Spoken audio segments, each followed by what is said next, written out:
Hello मित्रों, आप सबका हमारे चैनल पर स्वागत है। प्रेरक प्रसंग के रूप में हम लोग कहानी भी पढ़ते हैं। आज भी प्रेरणाप्रद एक कहानी पढ़ेंगे। छोटी सी कहानी है जो बहुत ही शिक्षाप्रद है और हमारे जीवन उपयोगी है। हम लोग परिवार में, कुटुंब में और मित्रों में जो कलह करते हैं, दुश्मनी करते हैं, झगड़ा करते हैं, उसका प्रभाव क्या होता है कि हम दोनों प्रभावित होते हैं और हम अपने दुश्मन के चंगुल में फंस जाते हैं। यही शिक्षा देते हुए एक कहानी है जिसका टाइटल है कौटुंबिक कलह से हानि। कौटुंबिक कलह का मतलब आपस में द्वेष हो जाना, बैर हो जाना, झगड़ा हो जाना। तो इस कहानी को देखते हैं। छोटी सी लघु कहानी है। किसी समय एक चिड़ीमार ने चिड़िया को फंसाने के लिए, चिड़ीमार मतलब जो चिड़िया को मारने का काम करता है, पकड़ने का काम करता है, जो जिसके लिए वो जाल बिछाता है, तो वो चिड़ीमार था। उसने फंसाने के लिए चिड़िया को पृथ्वी पर एक जाल बिछाया, फैला दिया जाल, जाल के नीचे दाना रख दिया, जाल फैलाया।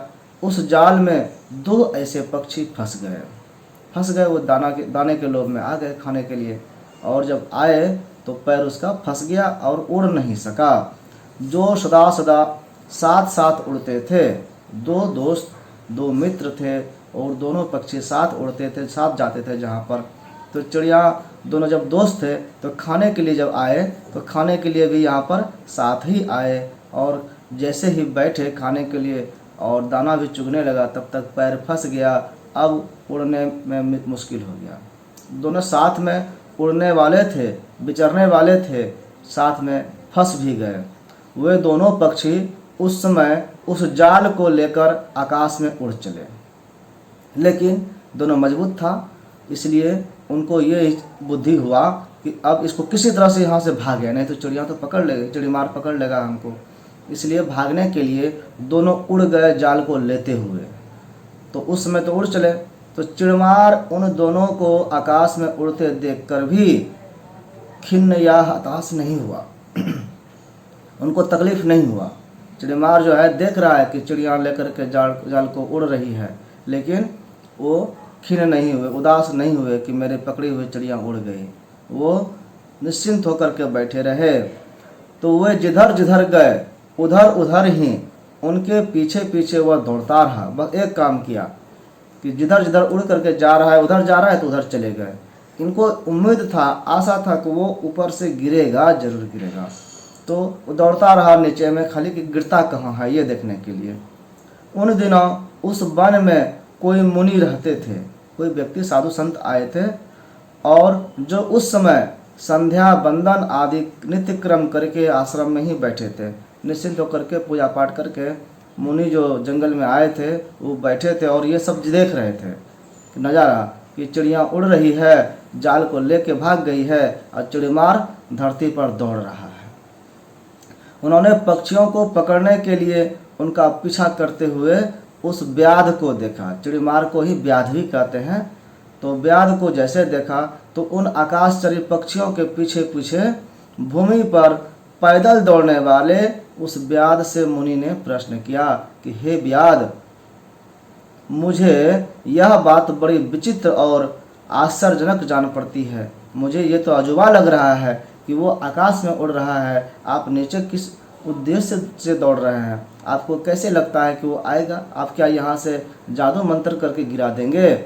इसलिए ये हमको घटना आश्चर्यजनक लग रहा है कि तू आकाश में उड़ते हुए उन पक्षियों के पृथ्वी पर साथ साथ दौड़ रहा है। कोई रस्सी तो बंधा हुआ है नहीं, तुम उसके साथ साथ क्यों दौड़ रहे हो? तो व्याध बोला, हे मुनि, ये दोनों पक्षी आपस में मिल गए हैं। इस समय के लिए, तत्काल के लिए, कुछ समय के लिए वो दोनों मिले हुए हैं।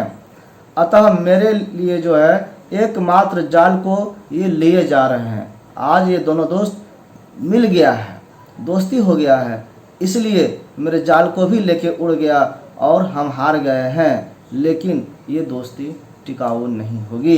यही कह रहे हैं कि अब ये जहाँ कहीं एक दूसरे से झगड़ेंगे, अब उसके लड़ने का इंतजार हम कर रहे हैं, क्योंकि वो दोनों दोस्त तो अभी उड़ रहा है, लेकिन कितना देर उड़ेगा? नीचे तो आएगा, झगड़ा करेगा, कोई इधर उड़ना चाहेगा, कोई उधर उड़ना चाहेगा, जरा सा भी अनबैलेंस होगा तो एक दूसरे को खींचेगा। तो इसके लिए भी लड़ाई होगी और वो नीचे गिरेगा। यही कह रहे हैं कि वे जहाँ कहीं एक दूसरे से झगड़ेंगे वो मेरे बस में वहीं पर आ जाएंगे, गिर जाएंगे, इसीलिए मेरे बस में आ जाएंगे। तदंतर कुछ ही देर में एक दूसरे से जो है काल के वशीभूत होकर के वो लोग लड़ने लगे। दोनों दुर्बुद्धि पक्षी थे, बुद्धि उनका सही नहीं था, वो ये चीज़ समझ नहीं पाए थे कि हम लड़ेंगे तो फायदा व्याध को होगा। ये दोनों आपस में झगड़ने भी लगे। ये स्वाभाविक चीज़ था, इसलिए व्याध जानता था पहले से, लेकिन ये मुनि भी देख रहे हैं कि वो लड़ने लगे और लड़ते लड़ते जो है चोंच मारते मारते गिर गए पृथ्वी पर। जब यहाँ पर गिरे तो जब मौत के फंदे में फंसे हुए वे पक्षी अत्यंत कुपित होकर के एक दूसरे से लड़ रहे थे, उसी समय नीचे भी गिरा तो नीचे भी लड़ ही रहा है। वो भूल गया कि हमको व्याध से बचने के लिए भागना था, हम जाल लेके उड़े हैं, हम तो फंसे हुए हैं पहले से ही जाल में। वो ये बात भूल गया। अब वो पर्सनल दुश्मनी एक दूसरे पर निकालने लगे। एक पक्षी दूसरे को, दूसरे पक्षी पहले को चोंच मारने लगे, लड़ने लगे। इस और लड़ते लड़ते ज़मीन पर गिर गए। इसी बीच व्याध गया आराम से उस लड़ते हुए दोनों को दोनों हाथ से जकड़ लिया, पकड़ लिया। यही हुआ। उसी समय व्याध ने चुपचाप उनके पास जा कर के उन दोनों को पकड़ लिया। पकड़ा गया दोनों लड़ते लड़ते। आखिर जो जीत थी उसकी वो हार में बदल गई। ये कहानी क्या बताता है? बताता है कि इस प्रकार जो है, जो भी कुटुंबीजन, जो भी आपस में मैत्री लोग हैं, मित्रवत व्यवहार वाले लोग हैं या रिलेशन वाले, संबंध वाले हैं, वो धन संपत्ति के लिए, छोटे से ज़मीन के टुकड़े के लिए, कभी संपत्ति पैसे के लिए या कुछ और स्वार्थ के लिए जब आपस में कलह करते हैं, लड़ते हैं इसी तरह से, तो वे युद्ध करके उन्हें दोनों पक्षियों की भांति शत्रुओं के बस में पड़ जाते हैं। यानी वो जब लड़ते हैं तो शत्रु उसी मौके की तलाश में रहता है कि ये दोनों खुद लड़े और कमज़ोर हो, हम ऊपर से आके दबोच लें। तो दुश्मन को आप मौका दे रहे हैं, ये यहाँ से समझ में आता है। ऐसी गलती हम भी करेंगे तो हम भी अपने दुश्मनों को मौका देते हैं। अपनी गलती करके हम लड़ करके अपनी ऊर्जा को नष्ट करते हैं, विनष्ट करते हैं फालतू कामों में, जिसका परिणाम होता है कि हम कमज़ोर हो जाते हैं और हमारा फ़ायदा कोई और उठा लेता है, जो इसी ताक में बैठा रहता है कि कब ये कमज़ोर हो, कब इसकी कोई गलती हो और इसके जो दोस्त हैं, जो इसका बल है, उससे कैसे लड़ाई हो जाए। आपका बल, आपका मित्र, आपके संबंधी ही, आपके परिवार के लोग ही तो हैं, और उनसे जब आपका लड़ाई होगा तो वो तो ऐसे ही आधा आपका हो गया, बल कमज़ोर हो गया, क्योंकि जो साथ थे वो छोड़ दिए, और जब छोड़ दिए साथ तो अकेले पड़ गए। अकेले में तो आप कमज़ोर हो ही जाएंगे, उसमें कोई भी आपको अटैक करेगा और आप मारे जाएंगे, पकड़े जाएंगे, दूसरे के अधीन हो जाएंगे। तो यही कह रहे हैं यहाँ पर कि अतः इनका शिक्षा क्या है कि साथ बैठकर भोजन करना, आपस में प्रेम से वार्तालाप करना, एक दूसरे के सुख दुख को पूछना और सदा मिलते जुलते रहना, ये भाई बंधु के काम है। भाई बंधु, संबंधी, मित्र, इसका इतना ही काम है कि मिलना चाहिए, वार्तालाप करना चाहिए, प्रेम से लड़ना नहीं चाहिए, सुख दुख को पूछना चाहिए और मिलते जुलते रहना चाहिए। पूछ करके हो सके तो मदद करना चाहिए, उल्हाना नहीं मारना चाहिए, ताना नहीं मारना चाहिए। ताना मारेंगे आप तो आपको कोई कैसे सुनाएगा अपने दिल की बात।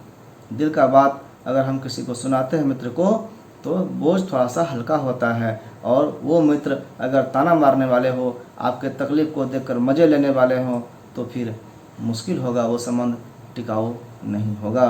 तो भाई बंधु के जो गुण हैं उसको हमको निभाना चाहिए, मिल के रहना चाहिए, एक दूसरे के सुख दुख का ख्याल करना चाहिए, बैठकर रहना, मिलते जुलते रहना चाहिए। जैसे जब भी मौका मिले, ऐसा नहीं कि साथ ही साथ रहना है, अपना काम न छोड़ करके सारे काम करते हुए जब समय हो तो मिलना जुलना भी चाहिए, ताकि लगे कि हम लोगों के बीच में संबंध उतना ही प्यारा है, लेकिन समय के काम के कारण जो है हम लोग मिल नहीं पाते हैं। परस्पर विरोध करना कदापि उचित नहीं है। लड़कर, विरोध कर हम अपना ही नुकसान करते हैं। तो ये थी इस कहानी की सीख। इस कहानी को सुनकर आपको कैसा लगा कमेंट में बताएं। वीडियो को लाइक एंड शेयर करें, और जो भी चैनल पर पहली बार आए हैं उनसे अनुरोध है कि चैनल को सब्सक्राइब कर दें।